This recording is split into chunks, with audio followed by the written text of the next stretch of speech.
All right, good morning, everybody. This is group 5. My name is Neptune. We have Tyler, Jacob, Tatiana, and Martin. We'll be talking about sustainability at Walmart. So, um, starting with myself, my name is Kathleen McLaughlin. I am the Chief Sustainability Officer of the Walmart Corporation. I'm here to talk to you folks about a number of sustainability efforts Walmart takes part in to help preserve our planet, all while helping people live better day to day. For more than 15 years, we have been collaborating with others to drive positive impact across global supply chains. Our main goal in regards to sustainability efforts are to prioritize people and the planet by aiming to source responsibly, eliminating waste and emissions, selling sustainable products, all while protecting and restoring nature. We have long committed to becoming a regenerative company, which means we are dedicated to placing nature and humanity at the center of our business practices. Here are just a couple of our recent accomplishments. According to the Solar and Wind Associations, Walmart bought more wind and installed more solar than any other company in the US during 2019. We have diverted 80% of our waste from landfills and incineration globally.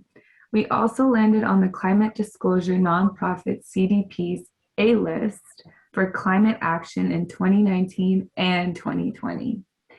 Among other goals, Walmart's sustainability goals involve the climate, nature, waste, and people.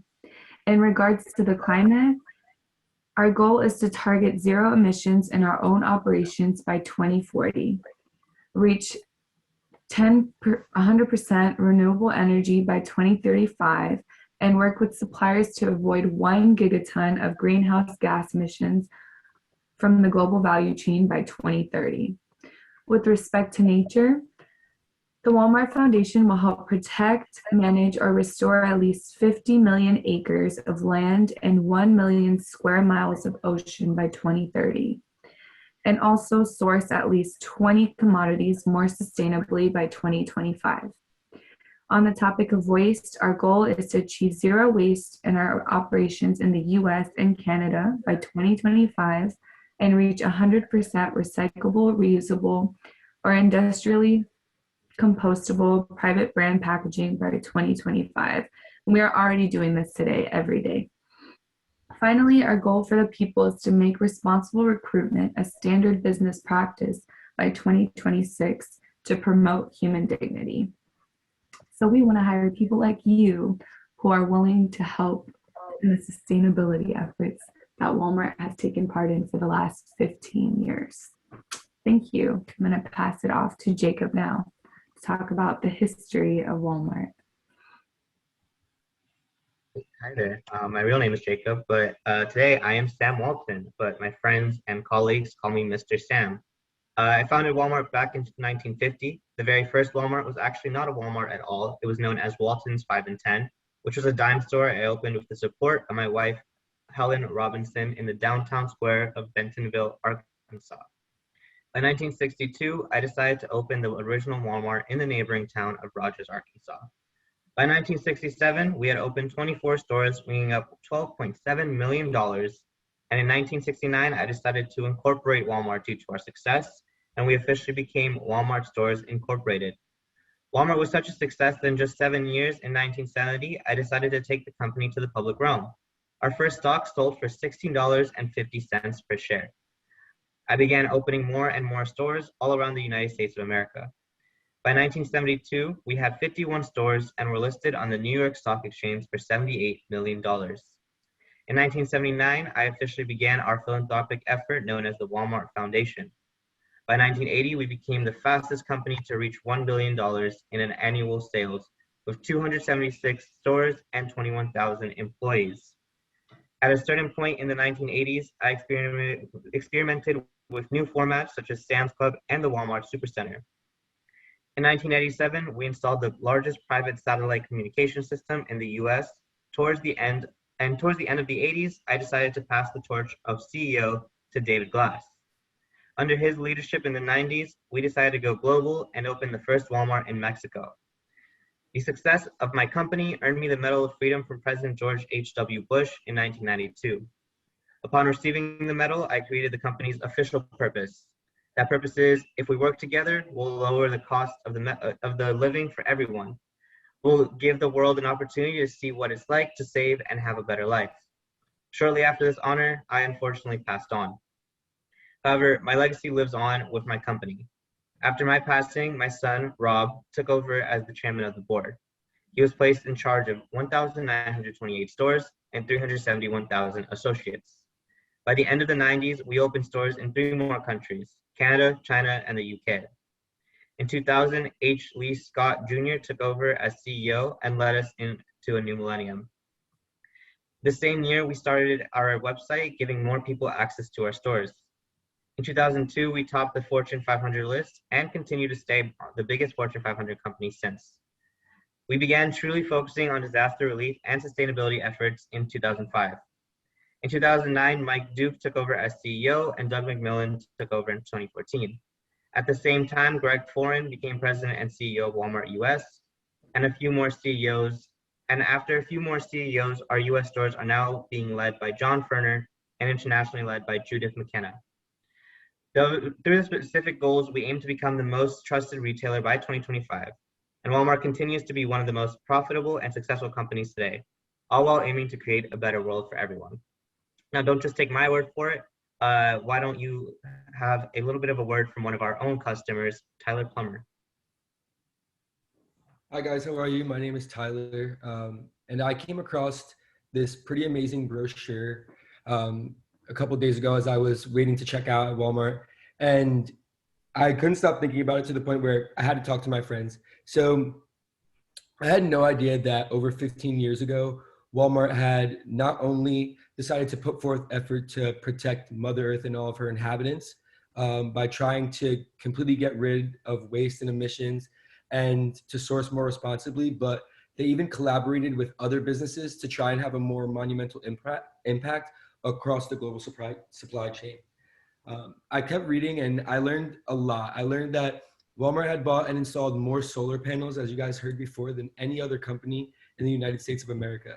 And I really never knew that Walmart was such a helping hand, and not only just the USA's like collective goal to be more environmentally conscious, but to know that they have made a global impact and inspired other businesses, I think is really cool and notable.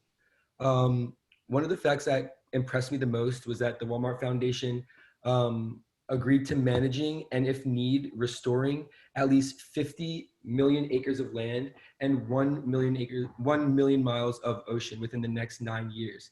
But I think I really feel that Walmart is being a company that's super dominant, and I really think that Walmart being a company that's super dominant in America specifically is setting a great leadership example, not only for individuals, but for businesses altogether in our effort to keep the planet clean.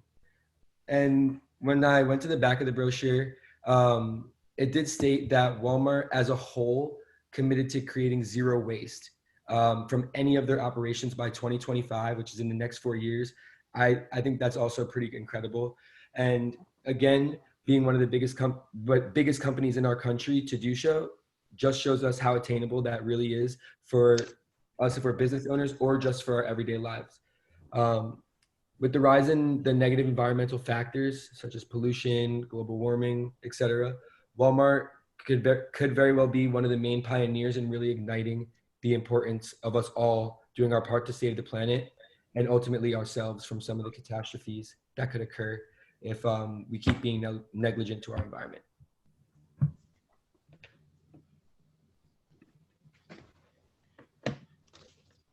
Hello, guys, and good morning to you all. My name is Jim Baker, but everyone calls me Jimmy. If you guys are wondering why I am not in my Walmart uniform or at this store that I work at, like my good friend Kathleen, Chief of Sustainability Officer, is because I am working from home today. But anyways, I've been an employee for the best company in the world, Walmart, for over 20 years. And I have been the store manager for several Walmart locations throughout the San Fernando Valley for 15 years and counting. And I have been helping struggling locations rise and prosper through multiple efforts, which have led me to be recognized for my unmatched loyalty to the company. But enough tooting my own horn.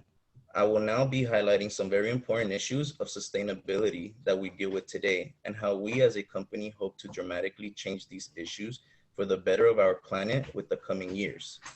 As we should all be aware of by now, our planet is in danger of plunging because of our careless and irresponsible actions when it comes to polluting our world with unmanageable greenhouse gas emissions.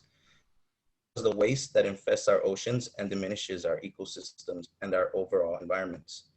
What our company intends to accomplish within the coming years, about that, what our company intends to accomplish within the coming years can be life-changing, and we are very proud and excited to be a part of making our planet livable for centuries to come. First, we deal with our biggest concern, which happens to be greenhouse gas emissions and pro- greenhouse gas emissions for production, in which we target to reach zero emission in our own operations by 2040 through gigaton initiatives. Although year 2040 does sound a long way from now, the important part here is that we have a plan and we aim to execute it. As the world's largest retailer, we will start by working with suppliers to avoid 1 gigaton of greenhouse gas emissions from the global value chain by 2030.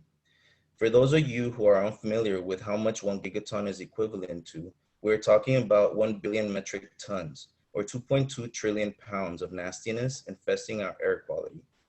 This will allow us to reach 100% green by 2035 through enough wind, solar, and other energy sources to power our facilities.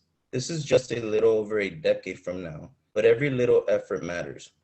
By 2025, and just a little over 3 years from now, we aim to achieve an 18% emission reduction in Walmart's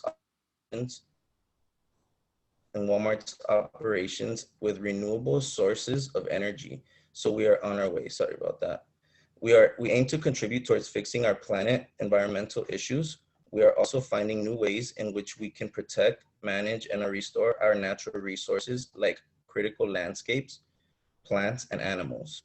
With Walmart's regenerative approach of aiding 50 million acres of land and 1 million square miles of ocean by 2030, this can not only help nature reverse these negative impacts and sustain critical resources for the future, but it can also provide around a third of the solution to climate change. One of our most recent steps towards our goal is the company's approach of expanding its forest policy by aiming to source palm oil, beef, soy, pulp, paper, and timber 100% deforestation free by 2025. Lastly, in terms of waste management, within the next few years, by 2022 through 2025, we aim to achieve zero waste to landfills from our operations in the US, UK, Canada, and Japan, in accordance with Zero Waste International Alliance guidelines. As we should, as well as now, sorry about that, as well as now sustainable labeling and packaging efforts. For more than 15 years, we have been collaborating with others to drive change across global supply chains. Walmart's sustainable efforts prioritizes people and the planet. As our Chief of Sustainability Officer, Kathleen, mentioned to us, Walmart's sustainability efforts prioritizes people and the planet by aiming to source responsibly, sell sustainable products, and protect natural resources and reduce waste and emissions as well. And that is a little bit of our goals, our future goals for our company. Thank you. And next you will hear from Tatiana. Hi guys, so I am the competitor target. Walmart makes some bold statements saying that with implementations of striving for zero emissions, it is projected that by 2024, or I'm sorry, 2040, that the company will have zero emissions in all of their operations, as well as 100% renewable energy by 2035, as previously mentioned. So these sustainability efforts would prioritize people and the planet by aiming to source responsibly, eliminate waste and emissions, and sell sustainable products and protect and restore nature. This would ultimately boost Walmart's corporate social responsibility, and that would help build the company's image and brand. Also, consumers are more likely to support Walmart or other businesses with good corporate social responsibility, which could in turn increase sales. And formal corporate social responsibility can also drive employee morale and lead to greater productivity in the workplace. These are things that I want to mention to my company so we can implement them at Target. Some drawbacks to Walmart's Walmart's efforts to increase their social responsibility is that due to the nature of the company and the massive amount of stores it has, it will be very difficult for Walmart, our competitor, to ever be fully green, and it will also be very costly. Going green can make products more expensive for the company, and that company promotes low-cost products to its consumers. Similarly, many consumers are more likely to go green only when it's cost effective. The need for cheap groceries can be more pressing to its consumers than any environmental repercussions due to the mere image of the brand. And low prices can also create a vicious cycle that go against the company's efforts to sustainability. Furthermore, other critics argue that no amount of greenwash can conceal the fact that Walmart um, penetrates an industrialized food system that diminishes natural resources, causes excessive pollution, and forces smaller farmers and companies to get big or get out of business. And that concludes our presentation. Thank you guys for watching.